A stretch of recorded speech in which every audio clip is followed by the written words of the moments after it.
Akkam jirtanii saba Waaqayyoo galanni gooftaa keenya haa ga'u guyyaa adhaatiin kan nu ga'e bakkuma jirtan hundattuu waan akka isin eebbisu sagantaa addaa kan irratti dubbachuu barbaadeetiin hin jedhu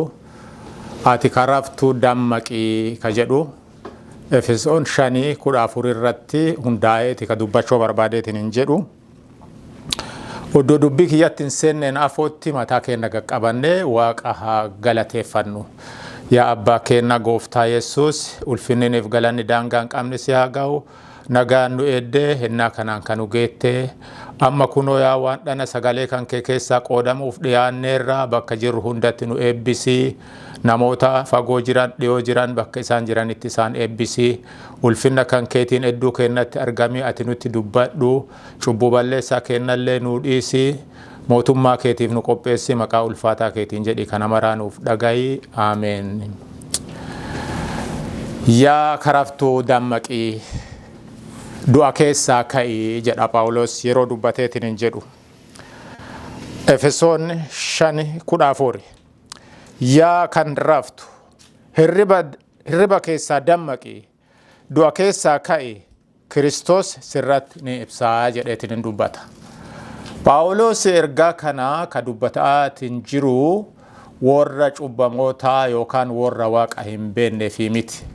Warra amantoota ta'anii, warra Waaqa beekanii, warra Waaqa eeggatanii isaanitti dubbataara. Haa ta'u ammoo hennaa isaanitti dubbatu waa wayii xiinxallee argeeti Phaawulos asirratti kan itti dubbataaru. Namoonni yeroo sanii wama kiristaanni hojjatullee ka hojjatan ta'e amantiillee ka qabaatan ta'e mana kadhaa keessallee ka jiraatan ta'e ka tajaajilanillee yoo ta'e rakkoo tokkotu ture. Rakkoon sunillee maali? Rakkoo hirribaati. Hirriba hennaa jenneetiin hin jennu hirriba hafuuraati. Hirriba qaamaa oduu hin taane hirriba hafuuraati. Hirriba hafuuraa kana laaleeti Phaawulos irratti dubbataara yaa nama raftu ati dammaqii du'a keessaa ka'ii jedha. Hirriba hin beekna hundi keenna hirrafnaa hin dammaqna. Hirribni warri waa'ee fayyaa barsiisu hirribni namaaf barbaachisaa akka ta'e namni yoo rafee ka'u jajjabaatee akka ka'u ka dadhabellee jajjabaatee humna argatee akka ka'u nutti himaniitiin hin jedhan. Haa ta'u ammoo hirribni bakka qaba. Bakka hin taanetti namni yoo rafeetiin hin jedhe hirribni akkuma fayyaa namaatiif gaarii ta'e jiruu namaatiifis mudaa qaba jechaadha. Mudaan hirribni qabu maalinni? Namni yoo rafe mudaan isarra ga'eetiin hin jedhu maalinni? Hirriba keessa namni yoo rafeetiin hin jedhe uf hin beeku akkuma beenneetiin hin jennu. Namni yoo rafeetiin hin jedhe uf hin argu. Hirribni du'a jedha sabni keenya ennaa dubbatu.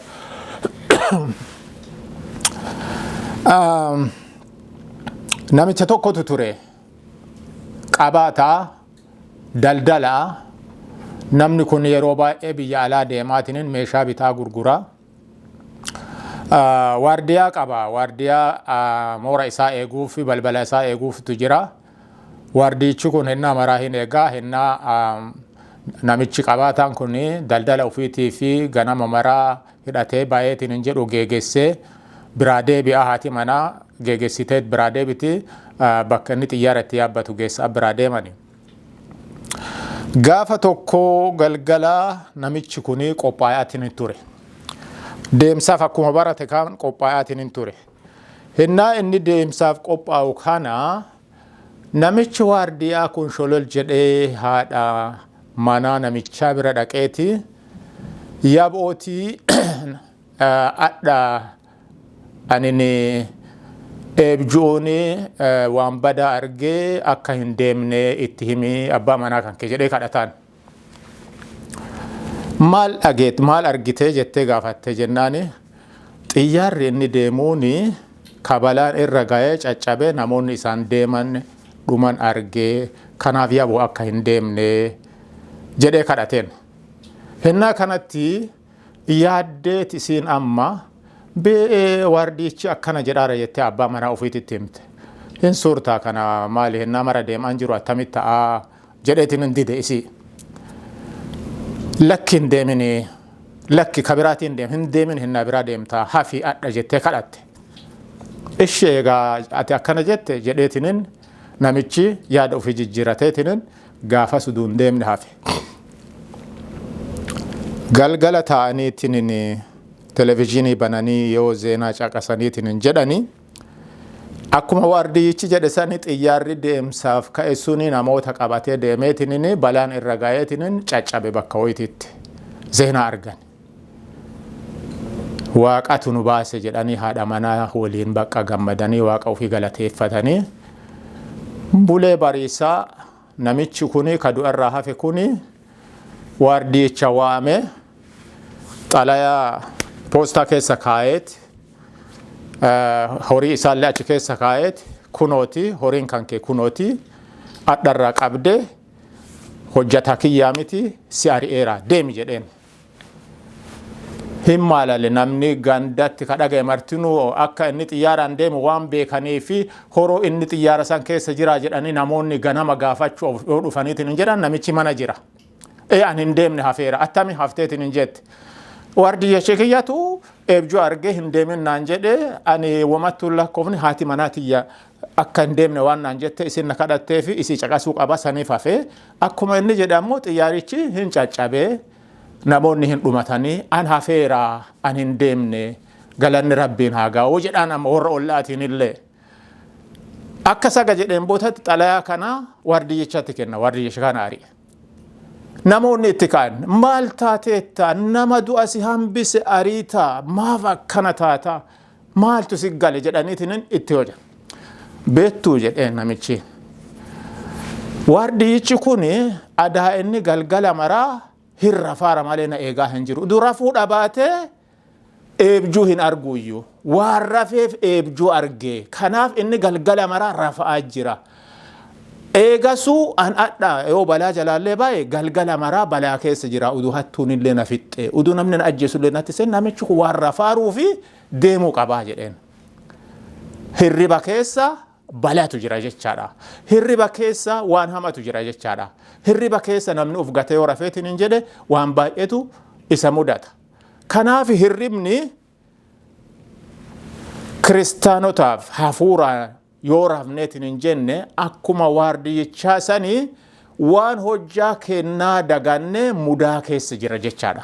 mudaa keessa jira jechaadha hirriba keessa mudaa heddutu jira Matsaafa keessatti illee kanuma argineetiin hin jenna yoo laalleetiin hin jennu matsaafa Saamu'eel isa duraa 26 torba haga 12 yoo laalleetiin hin jennu seenaa Saa'olii fi Daawitii hin beenna Saa'ol Daawitiin ajjeesuuf naannessaa ture carraa argate maraanuu ajjeesuuf naannessaa ture Daawit Saa'oliin Saa'ol Daawitiin Daawit jalaa baqataatiin hin ture haa ta'u malee gaafa wayii akkuma seenaa achirratti argineetiin hin jennu gaafa wayii Saa'olii fi Abneer ajajaa raayyaa ittisa isaa biyya isaa san yookiin ammoo commander of army ka jedhe Ingiliffaan ka dubbateetiin hin jedhu suni Abneerii fi Saa'olii dadhabanii rafan warruma isa waliin waraana keessa jira waliin hin rafan hinna kana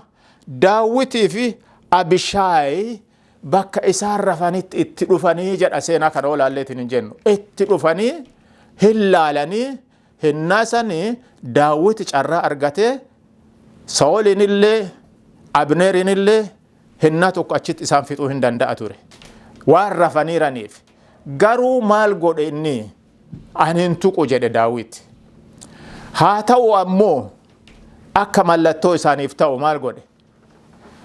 waan isaan bisaan itti qabataniif kodda haa jennu isa itti qabataniif waraana isaanii fudhatee biraa lixe hennaa kun ta'u maraa maaltu ture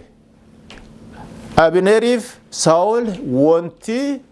beekan hin turre maaliif rafaa turan hirriba keessa maaltu jira mudatu jira waan of gatanii rafaniiraniif mudaat isaan irra ga'ee ture duuti isaan irra geettee turte du'uu hin danda'an ture rabbi isaan hin baase gaafas garuu irra darbine ammallee yoo ilaalleetiin hin jennu seenaa hennaa Phaawulos sa'aatii dheeraa fi lallabaatiin hin ture hojii ergamoota 27 haga 12 yoo ilaalleetiin hin jennu Phaawulos yeroo dheeraa fi lallabaatiin hin ture namicha tokkotu ture maqaan isaa Itaakiyas kan jedhamu fooqii sadaffaa maskootii irra taa'aa ture oduma caqaseetiin hin jedhu maal ta'e namichi kun hirrafe miti seena san akkuma beeknu hirrafe hennaa rafeetiin hin jedhu gubbaa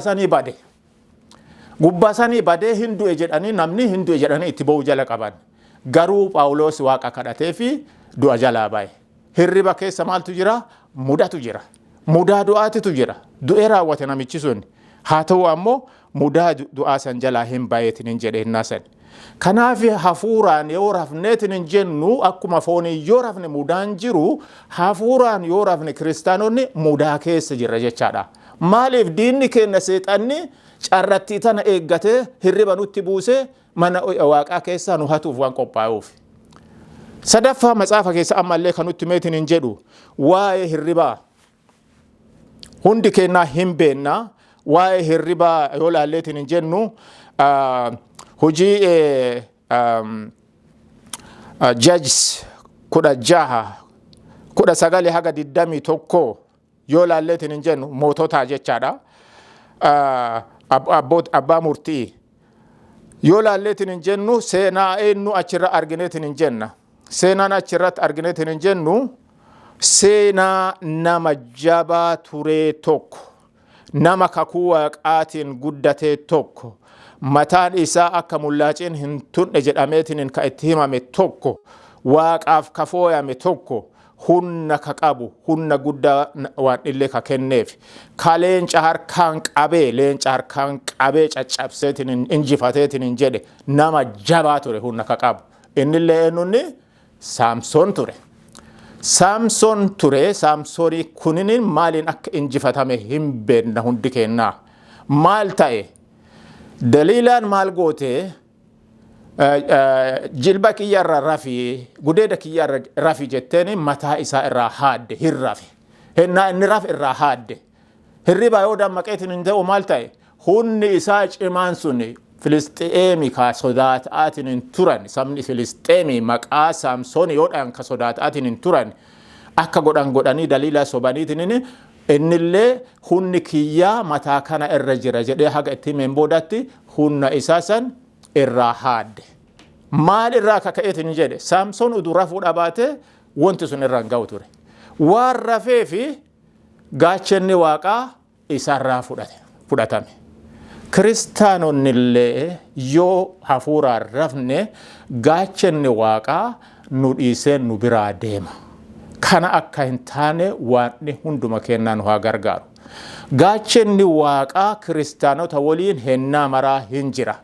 hunna nuuf ta'a gaachana ofii waan dhiyoonurraa hin fudhanne jajjabinnaan jiraanna jechaadha hafuuraan guutamne jiraanna jechaadha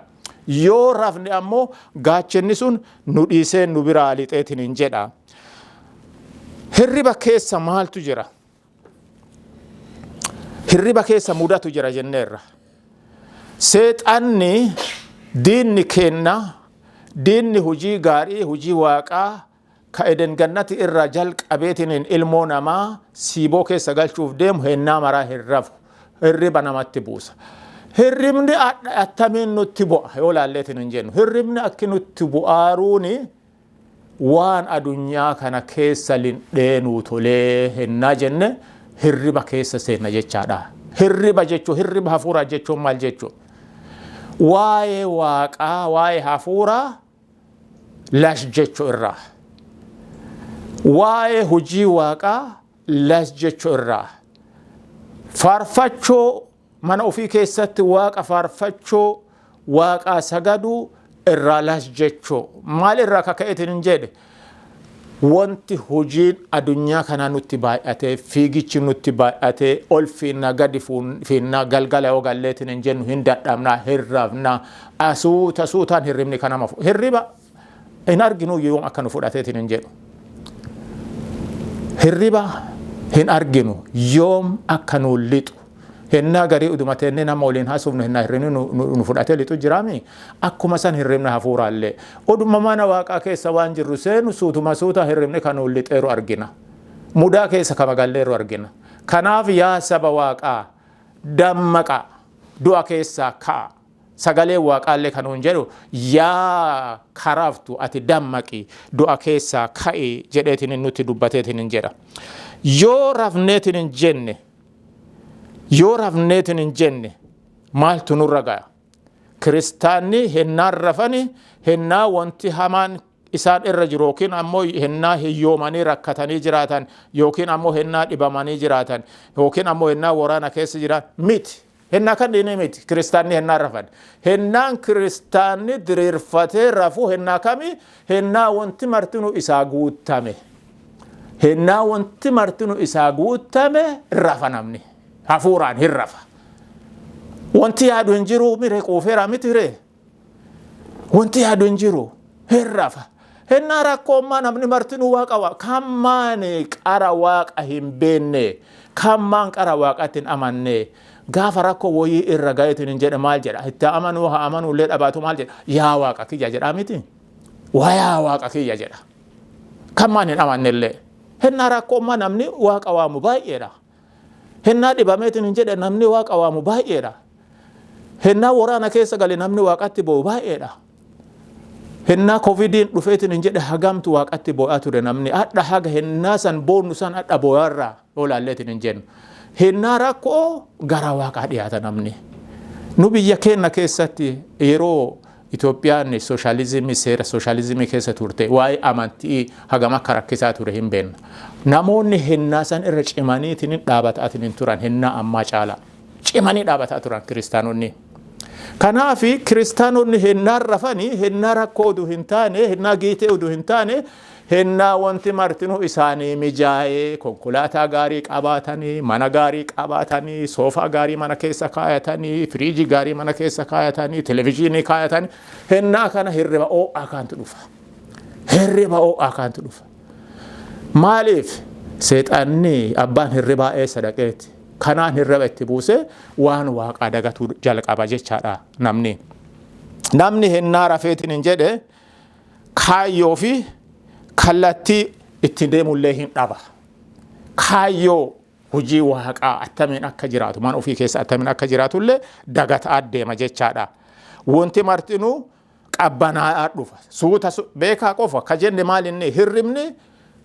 gizee tokkoon miti kan nama dhufu suutaan oo'aa dhufa suutaan oo'aa dhufeetiin mugguu jala qaba achiin boodatti hirriba itti xiixu jala qabeetiin jedha kanaaf kaayyoo fi kallattii nama dhabsiisa hafuuraan yoo rafneetiin hin jenne fayyaan miiraa fi sammuu gadi bu'a hin yaadu namni yoo rafeetiin hin jedhe hennaa rafe namni hin yaadu wanti yaadu tokkollee hin jiru wanti dhaga'u tokkollee hin jiru itti xiixee yoo rafe yoo dammaqe jedhama malee rafee hin jiru yoo rafee itti fuufee rafeetiin hin jedhe waan ta'aaru tokkollee hin dhaga'u akkuma san hafuuraan yoo rafneetiin hin jenne miirri keennallee yaanni keennallee wanti hundinuu gadi bu'aa ta'eetiin hin jedha wanti hafuuraa martinuu gadi aanaa ta'eetiin hin jedha miiraaf sammuun keenna gadi bu'aa ta'eetiin hin jedha waan kana irraa nu haa eegeetiin hin jedhu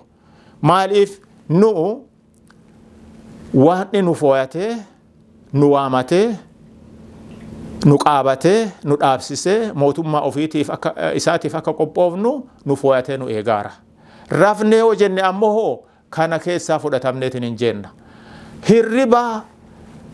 hennaa qaba hirribni hafuuraa ammoo hennaa kamiyyuu rafuu nun barbaachisu wattaadarri rafuu hin qabu hennaa biyya eegaa jira namni xiyyaara balaachisu samii irra hennaa namoota qabatee deemu rafuu hin qabu balatu gala konkolaataa hennaa oofnu nama hagamtu rafaa oofa hin oofnu rafaa hin oofnu balatu jira akkuma sanii hafuuraan yoo rafne balaatu nu qunnama balaan illee maalinni ka mootummaa waaqaa nu dhabsiisu waaqayyo akka mootummaa isaa hin dhabne hunduma keenyaa nu haa gargaaru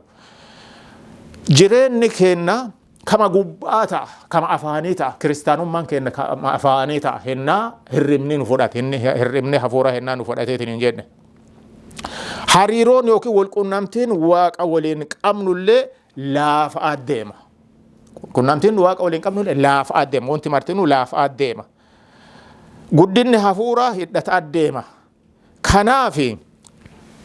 Phaawulos ka jedha Romaaninni yaa karaftu dammaqi du'a keessaa ka'e waaqayyo siif ifaa jedha hirribni du'aan qixa hafuuraan yoo rafne ammoo du'a bara baraa saniif qopheessaarra jechaadha waa hundaa hennaa arganne wanti martinuu hennaa mijaayaa ta'etti of eeggannaa nu barbaachisa matsaafa qulqulluu keessatti matsaafa Maatiyoosi keessatti yoo laalleetiin hin jennu waa'ee namichaa qabeenya ol tuulee laalee yaa lubbuu koo jedhe yaa lubbuu koo waan si gayaa maraa ol sii tuuleera nyaadhu dhugi gammadi jedhe nyaadhu dhugi gammadi waa maraa ol sii tuuleera jedhe